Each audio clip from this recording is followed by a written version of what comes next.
Ketika harus menjalani pemeriksaan COVID-19, baik itu karena ada riwayat kontak dengan pasien COVID-19, mengalami gejala yang mencurigakan, atau karena ada kewajiban khusus seperti saat harus masuk kantor maupun kegiatan yang mengharuskan untuk keluar kota, mungkin bikin kamu jadi bingung ya, harus jalanin tes yang mana nih? Ada yang bilang rapid test antibody aja, lebih cepat dan juga lebih murah. Ada juga yang menyarankan rapid test antigen aja, lebih akurat, udah gitu lebih cepat dari tes PCR. Tapi katanya justru tes swab PCR nih yang paling akurat. Waduh, jadi bingung ya? Udah, daripada semakin bingung tentang apa sih perbedaan 3 jenis pemeriksaan ini, terus mana yang lebih baik di antara ketiganya, saya akan kasih tahu jawabannya sebentar lagi. So, keep on watching ya!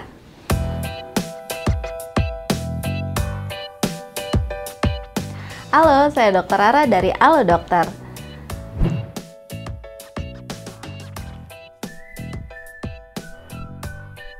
Sebelum saya jelaskan, ada baiknya untuk pahami dulu nih, kalau tubuh secara alami akan membentuk antibodi untuk melindungi tubuh saat penyebab infeksi seperti bakteri atau virus termasuk virus corona masuk ke dalam tubuh.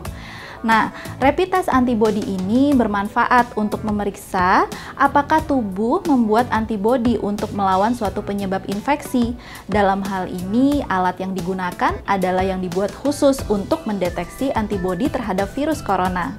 Caranya adalah dengan mengambil sampel darah yang kemudian diteteskan ke alat rapid test, lalu ditetesi lagi dengan bahan preaksi atau reagen.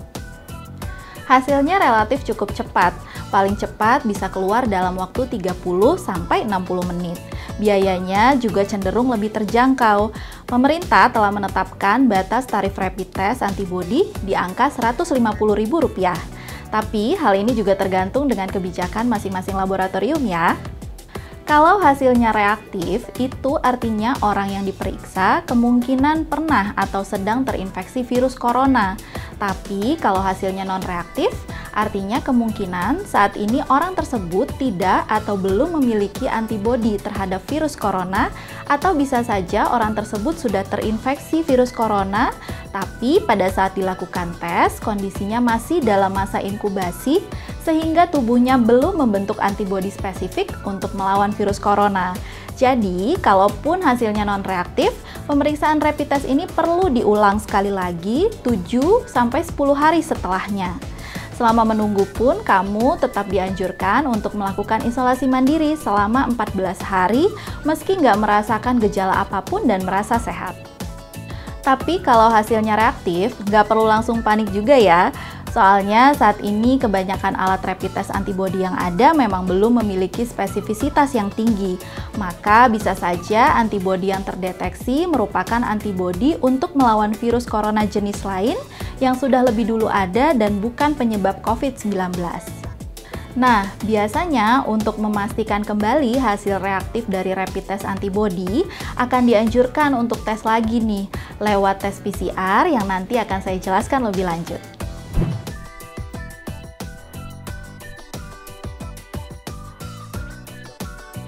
Nah, selain rapid test antibody, rapid test yang sekarang sedang ramai dibicarakan adalah rapid test antigen atau swab antigen.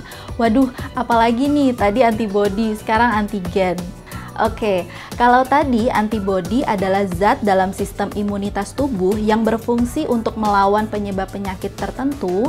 Nah, antigen ini merupakan suatu zat atau benda asing, misalnya racun, kuman, atau virus yang bisa masuk ke dalam tubuh dan menyebabkan penyakit, salah satunya virus corona atau dalam hal ini SARS-CoV-2. Saat masuk ke dalam tubuh, sistem imunitas akan bereaksi untuk melindungi tubuh dari antigen tersebut dengan cara membentuk zat kekebalan tubuh atau antibodi yang tadi sudah kita bahas. Jadi, untuk mengetahui apakah ada antigen yang masuk ke dalam tubuh, rapid test antigen ini bisa dilakukan. Caranya dengan memasukkan alat kapas usap atau swab yang berbentuk seperti cotton bud panjang ke dalam rongga hidung hingga mencapai nasofaring, yaitu bagian atas tenggorokan yang ada di belakang hidung. Lalu tenaga medis akan memutar atau menggerakkan alat swab beberapa kali selama sekitar 15 detik supaya sampel lendir di nasofaring bisa menempel di kapas lilit pada ujung alat swab. Terus, kalau udah, alat swab yang mengandung sampel tersebut akan ditarik secara perlahan, kemudian disimpan agar tidak terkontaminasi dan dibawa ke laboratorium untuk diperiksa. Sama seperti rapid test antibody, hasil rapid test antigen juga relatif cepat keluar. Paling cepat biasanya bisa 30-60 menit. Biayanya memang sedikit lebih mahal daripada rapid test antibody. Pemerintah telah menetapkan batas tarifnya di angka Rp250.000. Tapi ya kembali lagi ya, dengan kebijakan masing-masing laboratorium. Supaya hasilnya akurat, pemeriksaan rapid antigen ini sebaiknya dilakukan paling lambat 5 hari setelah muncul gejala COVID-19. Menurut penelitian yang ada saat ini, meski tes ini terbilang cukup akurat, namun akurasinya belum bisa menandingi tes PCR dalam mendiagnosis COVID-19.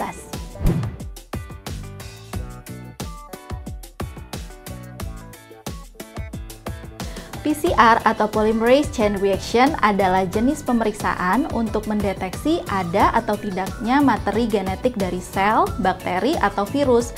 Jadi gini, setiap sel, termasuk bakteri atau virus, punya material genetik yang berupa DNA dan RNA.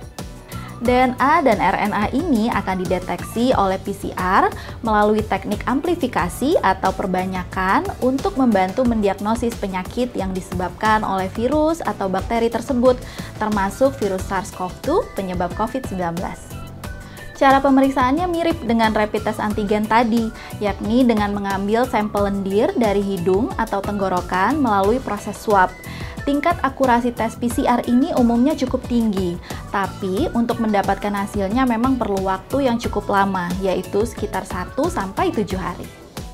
Hasilnya akan menunjukkan positif atau negatif. Biayanya pun bisa dibilang nggak murah, paling mahal bisa mencapai Rp900.000 mengikuti batas tarif yang telah ditetapkan oleh pemerintah. Meskipun sekali lagi di tiap laboratorium mungkin bisa berbeda-beda. Mungkin ada yang bertanya-tanya ya, aman nggak sih pemeriksaan ini? Kalau melihat orang-orang yang menjalani swab test ini kok kayaknya kesakitan banget. Selama dilakukan oleh tenaga medis dan sesuai dengan prosedur yang ada, tes ini umumnya aman dilakukan kok dan nggak menyisakan efek samping berbahaya. Meski memang saat dilakukan pengambilan sampel dengan alat swab bisa timbul rasa nggak nyaman di hidung, tapi biasanya keluhan tersebut akan segera hilang dengan sendirinya dalam waktu yang cukup singkat. Tes PCR ini biasanya direkomendasikan untuk orang yang mengalami gejala COVID-19 seperti batuk, pilek, demam, terganggunya indera penciuman, serta sesak nafas. Terlebih kalau orang tersebut pernah ada riwayat kontak langsung, baik secara fisik maupun jarak dekat dengan pasien COVID-19.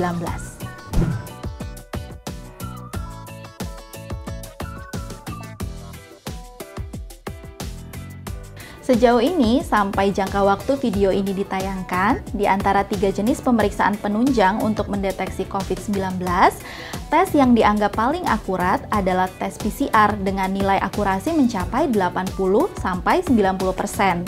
Kalau rapid test antigen, nilai akurasinya sedikit di bawah tes PCR. Sedangkan rapid test antibody memiliki nilai akurasi yang paling rendah. Nah, kalau mau melakukan rapid test antibody maupun antigen ya boleh-boleh saja kok. Tapi perlu diingat, kalau kedua rapid test tersebut hanya bersifat penyaring atau yang kita kenal sebagai screening. Dengan kata lain, rapid test antibody dan antigen belum bisa dikategorikan sebagai pemeriksaan diagnostik untuk menegakkan diagnosis apakah kamu memang terkena COVID-19 atau tidak. Sampai saat ini, pemeriksaan diagnostik yang dianjurkan oleh Badan Kesehatan Dunia atau WHO untuk mendiagnosis COVID-19 adalah tes swab PCR. Sebab, pemeriksaan ini langsung mendeteksi pola genetik atau RNA milik virus penyebab COVID-19 yang sudah saya jelaskan sebelumnya. Jika rapid test antibody maupun antigen menunjukkan hasil reaktif, kamu dianjurkan untuk melakukan tes PCR untuk memastikan apakah kamu benar terkena COVID-19 atau tidak. Jadi, kalau ada penonton setia YouTube Halo Dokter yang merasa mengalami gejala COVID-19 atau pernah melakukan kontak dengan pasien COVID-19, sebaiknya segera konsultasikan pada dokter ya untuk melakukan pemeriksaan untuk mendeteksi virus penyebab COVID-19. Kalau masih bingung, kamu bisa buka aplikasi Alo Dokter untuk tanya-tanya lewat fitur chat bersama dokter. Terus lewat aplikasi Alo Dokter, kamu bisa juga langsung buat janji konsultasi dengan dokter di rumah sakit atau klinik terdekat untuk menjalani pemeriksaan COVID-19 di sana. Oke, demikian pembahasan saya kali ini. Semoga bermanfaat ya. Selanjutnya mau bahas topik apa lagi nih di channel YouTube Alo Dokter? Tuliskan saran dan masukannya di kolom komentar di bawah. Terus, kalau masih mau tanya-tanya seputar COVID-19, tanyakan ke dokter langsung di aplikasi Alo Dokter. Download aplikasinya di Play Store dan App Store. Terima kasih sudah menyaksikan video ini. Jangan lupa untuk like, komen, dan share, serta subscribe. Hidup sehat bersama Alo Dokter.